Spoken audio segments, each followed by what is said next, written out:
Hi everyone, my name is Liyana and I am the author of Homeless. What is it like the daily routine? If a young person such as yourself would like to do some outreach event, you will There's this thing called ABCD, it's like the asset-based community development. When we do something to help someone, we don't straight away see like what are their lacking needs, but we also see like what do they already have, what are their assets, what they can do. Maybe like to share with like the audience, apart from like not having a shelter, what do you think or have experienced, right, like are some of the strengths that each of these individuals have? Like say maybe like they are good at safekeeping because that's what they have to do every day, and yeah, those kind of things. Okay, so their strengths. I would say yes, they are very protective of their belongings. Of course, they might be carrying important belongings which we do not know what in just one small bag. They might be out with just a shirt and a pants. So in terms of keeping their cleanliness, for those especially who are working, right, and but yet homeless, so that is another skill in itself to keep oneself clean, not appear homeless in a way, right, and be raggedy. Yeah, so that is another strength, I would say. So just to blend into the society. And thirdly is, I think, anonymity.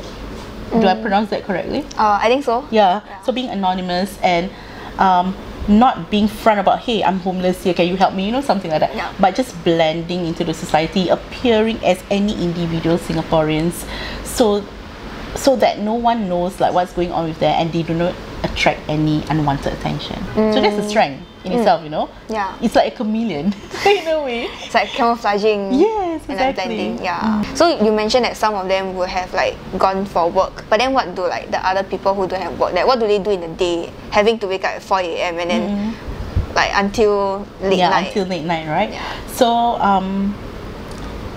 they will, for those who are not working, it's either they will approach different organizations to seek for help. That is what will take up most of their day, because queuing up at a social service office is one. If they do not have appointment, they will need to wait, so time is a factor also over there. Apart from that, they will try to source maybe mini jobs like helping cleaners or helping like part-time work, where they will ask from any neighborhood hawker center, for example, like washing dishes or something like that, just to earn maybe $10-20 so that they can afford to pay for a meal and have some food for the day. So those are the kinds who do not have like a permanent full-time job. They will try whatever means they can to earn money, but not necessarily beg. I don't see most of them begging. Yeah, normally they will either, they can also, once they have some money, they will buy, for example, tissues, and then they will sell it. Yeah, so they are mini entrepreneur in a way, where they will try to survive, in that ways. Okay, so I think it leads like very nicely into the next topic, which is on misconception. And speaking on the topic of like selling tissues, right? Even not so much on like homeless, but then like people from low income, there's this like stereotype that they are lazy, they only know how to sell tissues. Then what are your thoughts about that? It's easy to judge, right, without knowing anyone's background, without knowing their stories.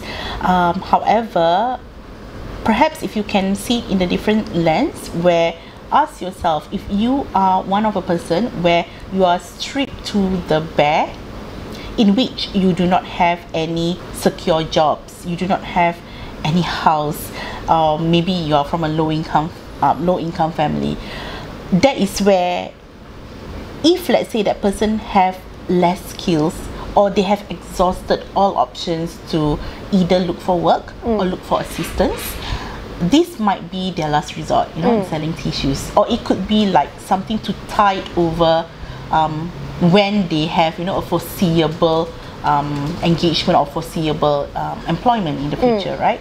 So it doesn't necessarily mean that someone coming from the low income background or someone who is sleeping rough, selling tissues, that is the only thing that they are doing. It could be that they are doing at that moment just to, cover up for maybe a meal or two for that day, because they do not have a dishwashing job to do, you know, somebody have taken up that position, for example, on that particular day, or the places where they used to have their part-time work, who gives them daily rated pay, are not looking for any labourers at that point of time, and no jobs for them, so they are selling tissues, for example, just to tide over these few days until they get gainfully employed in the future. Yeah, what I know, one thing's for sure is that all of these individuals, they are hard workers. And why I say that is, if you were to see at other developing countries, you will see a lot of people begging, right? But in Singapore, you can't beg. You beg, that is illegal. So our system in this country is as such that it pushes you to put in the extra effort to earn your food on the table, for example, right? So the easiest way that you can think of is like what, buying a cheapest thing, which is tissues for now, and then sell them, right? So that's one of the things that you can think of, which is cheap to acquire, and then much more easier to, you know, sell off to people. And anyone needs tissues, everyone needs tissues in a way, right? So that's the easiest commodity that you can think of to sell. But one thing for sure, the misconceptions of all of these homeless people are lazy and all that, I would strongly disagree with that. They are the most hardworking people that I know.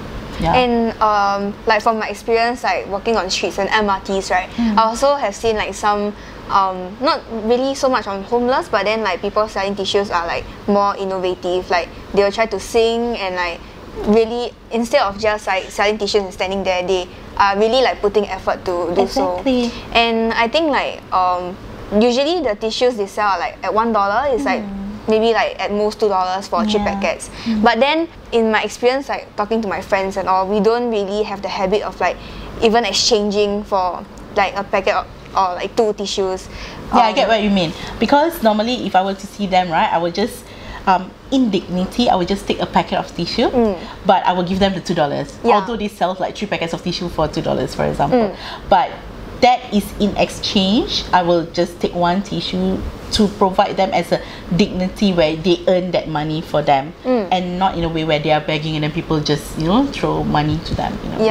And I think like on top of this, there's also another side, another part of like people interacting with them. So in a way, what you just mentioned, right, is people who really want to help. They just like, you know, give, then I don't really want to take. But then there's also another group of people that I have heard of that they are not willing to spend that $1 or $2 to buy the packets of tissues, but then on their own they are willing to spend like a few $100s just to do like hair treatments and stuff. And then I think like from my understanding, can correct me if I'm wrong, but then on top of like those daily necessities and meals, some of them might in terms of like stress relief, they might buy cigarettes and that kind of thing. So I think something that I just want to raise in this video, right, is that while we see like smoking is a bad thing, I think that's also good to know and like understand that it's not like they are forced to smoke. It's like because it's probably like their only avenue to live. I like when you raise this, Anna, because okay, if you are just talking about smoking alone, right, it can be that it's a choice for some people, but for some it is a stress reliever in a way, right? So at one point, if it's a choice, it can be like, oh, the individual have more money that you can spend, and it's a luxury for them to, you know, just pick up smoking, and it's like a peer social thing going on, right? But for another person, smoking can be a stress reliever because put it into a sense, when was the last time they managed to go on for a holiday? Because for some people who have more money, they will tend to, you know, you have the privilege of planning, of setting up holidays for yourself, having the time to get away from the hustle bustle of the city, of your stress of your own life, right? But for an individual who are just earning, you know, like from paycheck to paycheck just to keep a roof over their heads, or to even just afford a meal on the table, smoking becomes like a stress reliever. Because hey, the last time that they went on a holiday, you might not know it was just a school excursion, you know, giving them the opportunity to fly to maybe Thailand or Indonesia, something like that, and that was like 2 decades ago. You couldn't know that. I wouldn't know when was the last time a person could even afford travel overseas, right? So smoking becomes like a stress reliever for some, and it will be something that you know, to keep them going from day to day. Yeah, this is something that I don't know if you happen to know how someone who are in poverty or from the low income demographics will think of. I think this conversation is getting like a bit more interesting. So I think there's also this concept that like poor people make poor decisions. Do you want to share a bit like what do you think about that? Yeah, that stereotype, that stigma, that misconceptions, right? I like this quote that I read from Maya Angelou, and that is, you do your best with what you know, and you do better when you know better, right? So for those who come from the poverty spectrum or the low income families, they will tend to be lacking in certain knowledge or skills. So they would not know what to do. And because they do not know what to do, they will not have the choices that other individuals who are from better income ranging families would have, right? Like what I mentioned earlier, also planning is a privilege for some, but not for the low income and the people who are in poverty. Because when you do not have access, or you do not have like a larger savings or any money to store at one corner to allow you to plan for, I don't know, like next vacation, or what's the next course of study you want to take, or what's the next thing in your life that you want to do, for example, that acquires money. Most of these individuals will not have that way of thinking, not because they are making a bad choice, but because they do not have enough even to feed themselves from that day or for that month. They worry more about the current challenges, like for example paying for their bills, which may be overdue for over a few months already. They would worry about the groceries that will need to pay to sustain their families and all that. I think there's also like this thing called like cognitive load, that like, let's say if they only have like $10 to spend for that day, having to decide like how much to allocate their different payments, like let's say their meals and then like their transport, as compared to someone who usually just take Grab to like where they want to go. I think it's also something worth thinking about, that it's not like they have bad financial planning also, but they just don't have enough to like make the decision to like extra to like practice and stuff. Exactly. And we are talking about financial planning here, right? Where an individual will have an X amount of money to allocate to whatever the basic necessities that they will require, as opposed to whatever that they will need in the future, right? So if someone were to be in a spectrum where they are not earning enough, and it's just like from paycheck to paycheck one, or even less than a paycheck, usually most of the families who I know that come from a low income background will last up till maybe mid of the month or the third week of the month, and they ran out of their cash already. Probably because they spend like 70% of their salary on bills, on groceries, on whatever is the basic necessities to make sure that they have a roof over their heads, or even if they have young kids, the food for their young children, or maybe milk powder and all that. Usually but one thing which I know of all of these families is that they are selfless in a way where they do not think about themselves, but they think about maybe their kids, their aged parents, or whatever it is before themselves. So I think like with that being said, there's also people who are homeless by choice. So not necessarily like they don't really have money, but from my understanding, would you say like it's a consideration because they have like bad relationship? Yes, exactly. I know some of the older men who chose to be homeless because they do not get along well with their house tenant, for example. That is one. Or they chose to be homeless because, okay, can I share this story with you, which happens to me recently? Sure. I got to know one of these individuals who normally travel to Singapore to work because he's a Singaporean, but he will go back home to Johor Bahru to stay because accommodation is much more cheaper over there.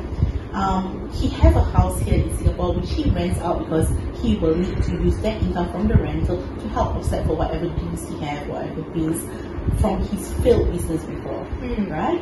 So these are the kind of people who chose to be homeless in a way, where they have a house in Singapore but they are not staying in their own house. However, take note that right now with the current, circuit breaker and the COVID and the travel restrictions, so we have no choice but to be homeless. Still, if you were to think that someone chose homelessness out of because their failed relationship or their failed plans, something like that, there are some things beyond one's control that make them homeless. Yeah. So I think from this we can kind of conclude that when we see someone who's homeless, we don't just straight away think that they don't have jobs, they don't have money. But then there's also a lot more other reasons worth thinking.